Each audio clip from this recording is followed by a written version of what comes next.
Hello, welcome to IDD Talks here at ADA University. My name is Anastasia Lavrina. Today we have a very distinguished guest.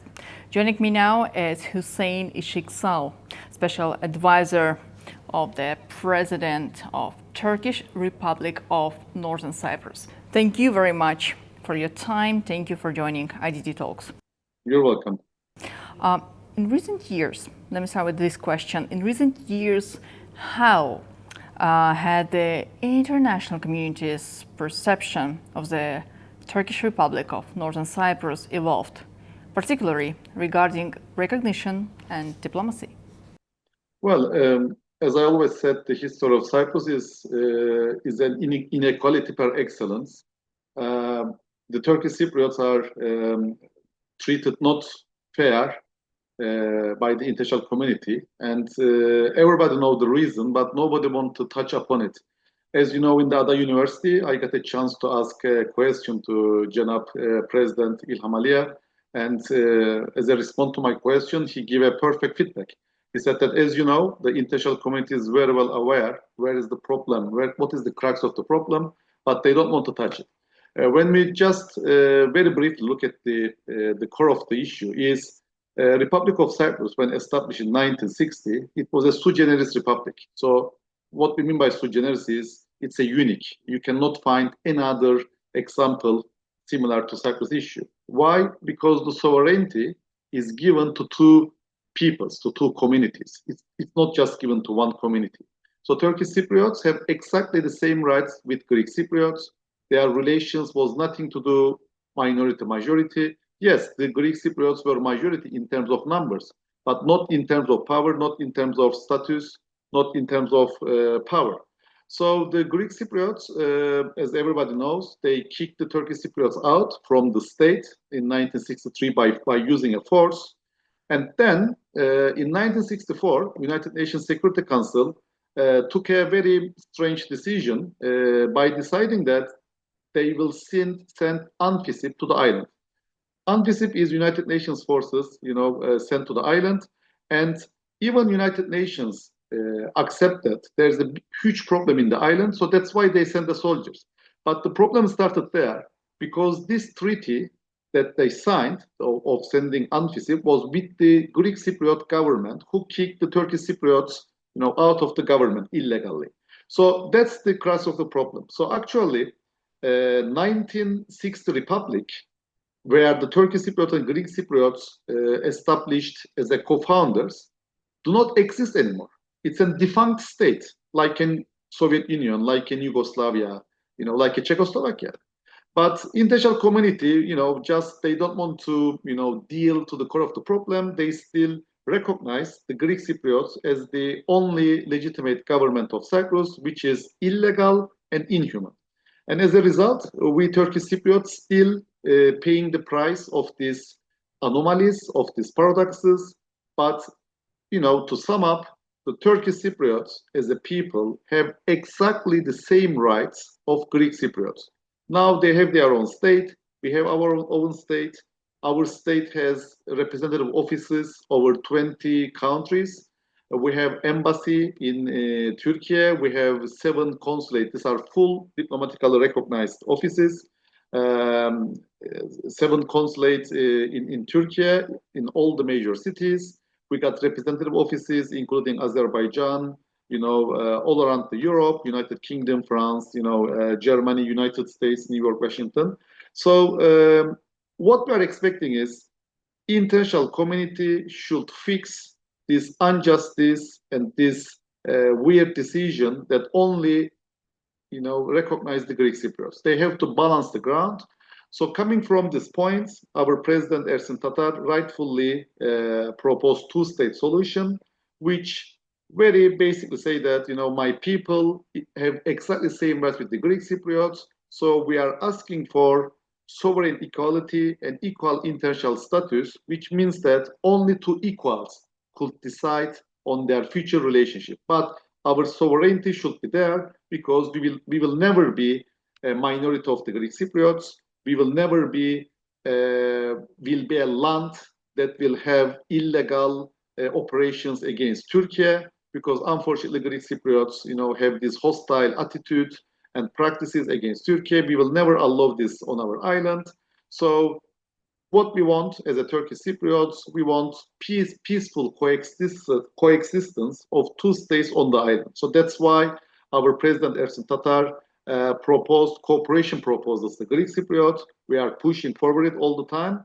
But unfortunately, Greek Cypriot side, we still have this obsession that they are the only government on the island, are refusing all the peaceful cooperation attempts of Turkish Cypriot side. I guess one of the key elements of this is an active participation of the Republic, the international events, the summits.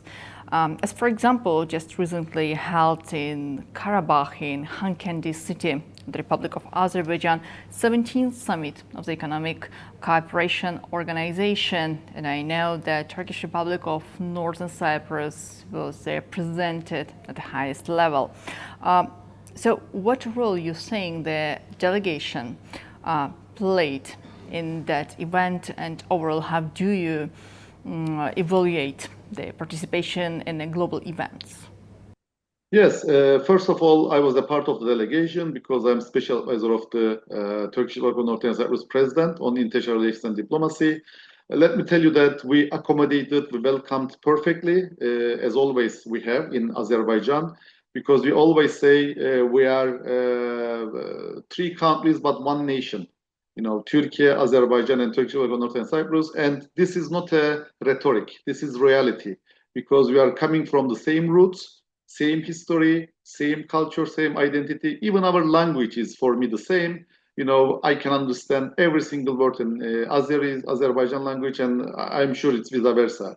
So first of all, Janab President Aliyev welcomed our president with the warmest welcoming, and we witnessed this from the first moment to the last moment.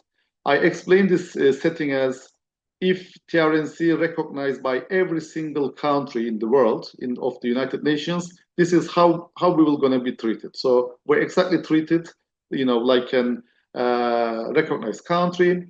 The conference was very successful for me. I've been in Azerbaijan maybe more than 20 times. I've been in Karabakh almost every year. And every time I came here, what I noticed is that we feel so proud of how Azerbaijan and how Karabakh is developing, how these lands are, reconstructing, how the roads, how the houses, how the cities are reviving. We really feel honored. And as our president mentioned in his speech, he congratulates the conqueror of Karabakh, Janab Aliyev, and he mentioned how we impressed from these developments. We thank Aliyev for all his help, all his efforts for the TRNC, because he's always with us. And I think this was a very good and very clear signal to the whole international community that Turkish Cypriot state are here to stay. Turkish Cypriot state, with all its delegation, with all its experience, are here to help the organization to maximize its interest. Because when you look at our location, Anastasia, we are a very, very, very crucial location. We are the Turkish state in the Eastern Mediterranean, the only Turkish state. We are the only island state. We can build a bridge from Central Asia to Europe. We got such a strategic location. And more importantly, we got a very fully equipped modern airport that recently renewed, Ercan Airport.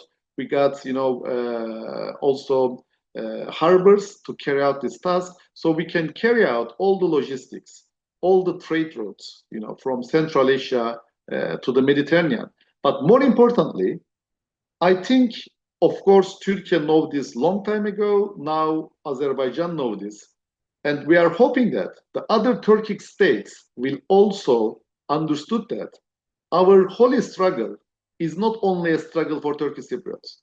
We are defending the rights and benefits of whole Turkic world, because we are defending the airspace. We are defending the seas.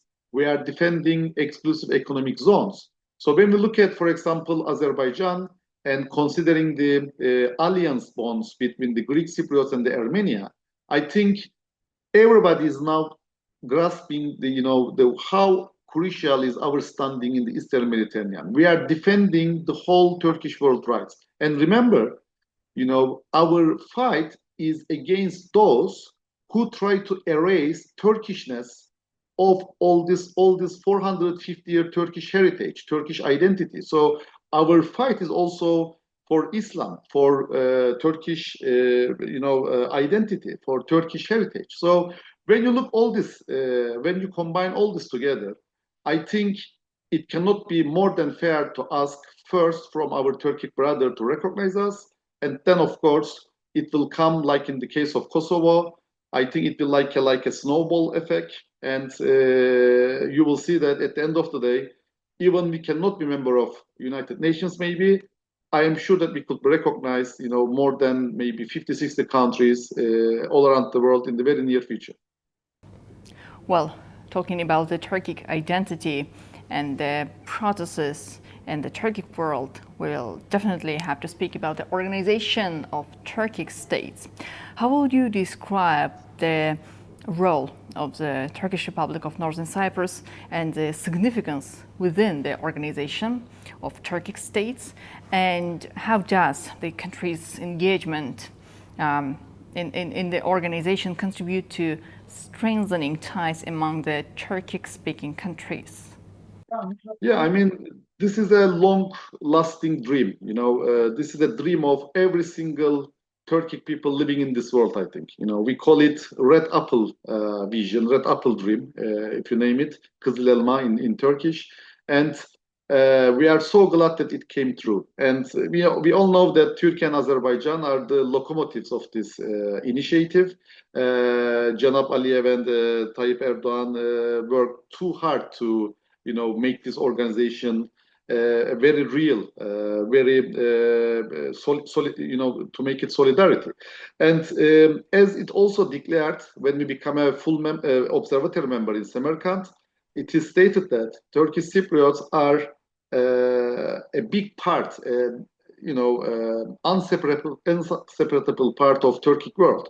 And this is a very reality, because as I said, Turkish Cypriot people can offer many things to Turkic world. We got more than 30 universities. 4 of them is among the best 1,000 university.